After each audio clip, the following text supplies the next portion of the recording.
بسم اللہ الرحمن الرحیم نحمده ونصلی ونسلم علی رسولہ النبی الکریم اما بعد فاعوذ باللہ من الشیطان الرجیم بسم اللہ الرحمن الرحیم انا نحن نزلنا الذکر وانا له لحافظون صدق اللہ مولانا العظیم۔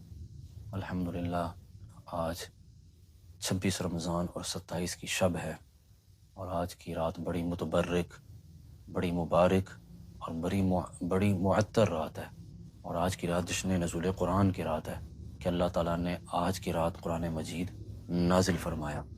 نبی پاک صلی اللہ علیہ وآلہ وسلم کے قلب اطہر پہ قرآن مجید کی پہلی 5 آیات کا نزول ہوا، تو اس لحاظ سے یہ آج عالم اسلام کے لیے خوشی کا دن ہے، جشن کا دن ہے، اور اس کے ساتھ ساتھ لیلۃ القدر کی رات ہے۔ اللہ قرآن میں فرماتا ہے کہ انا نحن نزلنا الذکر وَإِنَّا لَهُ لَحَافِظُونَ، کہ بے شک یہ قرآن ہم نے ہی نازل کیا ہے اور ہم ہی اس کے محافظ ہیں۔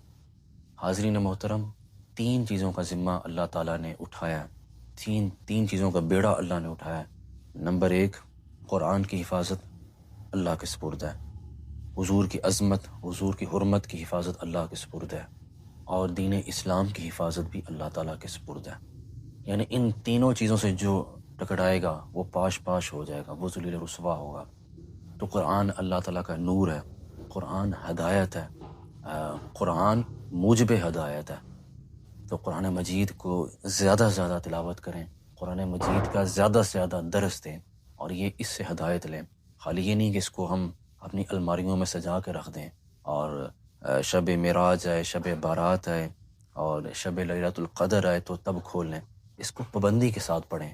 رمضان المبارک کا مقدس مہینہ ہے، تو اس میں تو کثرت کے ساتھ تلاوت کرنی چاہیے، اور پھر اس کے بعد اس کو آگے لے کے چلنا چاہیے فیوچر میں، تاکہ یہ جو ایک عادت بن گئی ہے یہ ہماری آخر تک رہے۔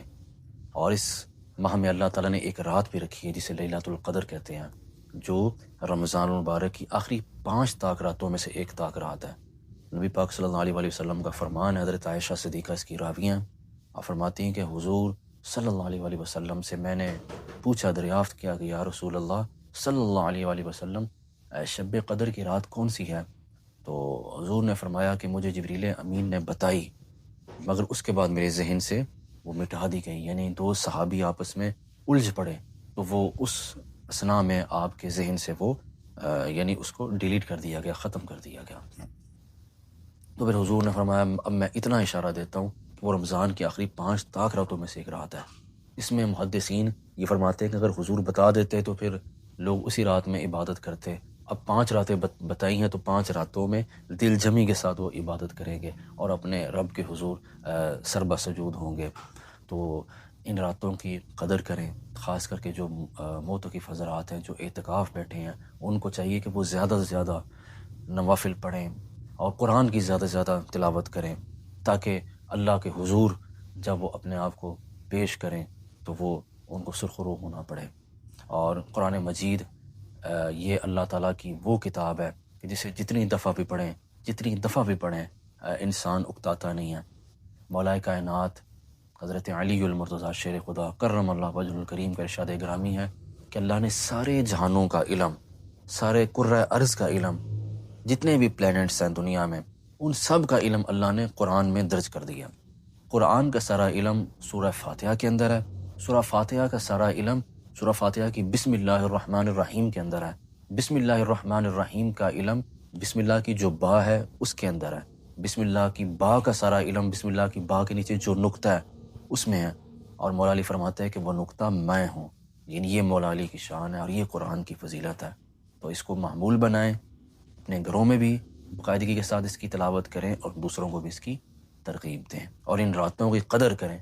اور اس کے بعد لیلۃ الجائزہ آئے گی، جو رمضان المبارک کی آخری رات ہے، یعنی جسے ہم چاند رات کہتے ہیں، جسے ہم عللے تللے میں اڑا دیتے ہیں، باہر گلگپیوں میں اڑا دیتے ہیں، شاپنگ میں اڑا دیتے ہیں۔ وہ نتیجے کی رات ہوتی ہے جس میں ہم اس کو گزارنے کی بجائے ہم دوسرے کاموں میں الجھ جاتے ہیں۔ تو لیلۃ الجائزہ، خاص کر کے جو روزے دار ہیں، جو معتکفین ہیں، جو رمضان سے محبت کرنے والے ہیں، وہ اس رات کو بھی ایسے ہی گزاریں جیسے باقی راتیں گزارتے ہیں۔ اللہ تعالی ہم سب کا حامی و ناصر ہو، اللہ تعالی ہمیں اور رمضان المبارک کا تو وہ احترام کرنے کی توفیق عطا فرمائے، قرآن کے نور سے اپنے سینوں کو منور کرنے کی توفیق عطا فرمائے، اور اللہ تعالی ہمیں ان مقدس راتوں کی قدر کرنے کی توفیق عطا فرمائے۔ وما علینا الا البلاغ المبین۔